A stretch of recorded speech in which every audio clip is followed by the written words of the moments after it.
সুকুমার রায়কে শ্রদ্ধার করে আমাদের একটি ছোট্ট পরীক্ষা রয়েছে। আসলে স্তুতি নাটক নিয়ে আমরা একটু পরীক্ষা নিরীক্ষা চালাচ্ছি। সেই স্তুতি নাটকটি আপনারা একটু অংশগ্রহণ করবেন, আপনারা একটু সাথে থাকবেন। আসলে আপনারা সাথে না থাকলে না কুশীলবদের শিল্পীদের ভালো লাগে না, ওদের বড় কষ্ট হয়, সেই কষ্টটা ওদের দেবে না। কাল থেকে তো আবার থরবড়ি খারাপ আর খারাপই থরের দিনগুলো। আজকের দিনটা একটু না হয় অন্যরকম হোক, আজকে আমরা একটু একসাথে থাকি আর চলুক আমাদের পরস্পরের সঙ্গে আড্ডা।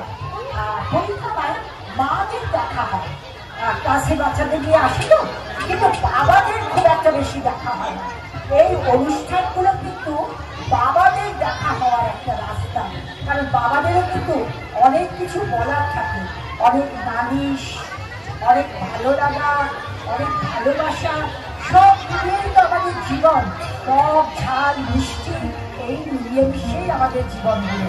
সেই জীবনের স্বাদ চেটে চেটে গ্রহণ করবো আমরা। আর তাই আমাদের মাঝে মাঝে এমন একত্রিত হওয়া।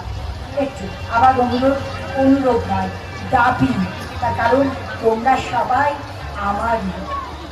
আমাদের স্তুতি নাটকটি আজকের শেষ প্রযোজনা, নেপথ্য মানুষ, কাহিনী প্রসূন স্বর্ণকার। তবে যেন চেয়ারগুলো খালি হয়। শুরু হচ্ছে সুকুমার রায়।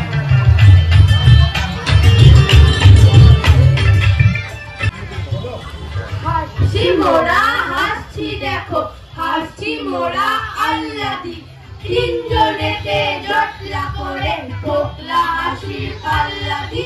হাসতে হাসতে আসছে দাদা, আসছি আমি, আসছে ভাই। হাসছি কেন কেউ জানে না, হাসছে হাসি হাসছি তাই। ভাবছি বলে হাসছি কেন, থাকবো হাসি ত্যাগ করে।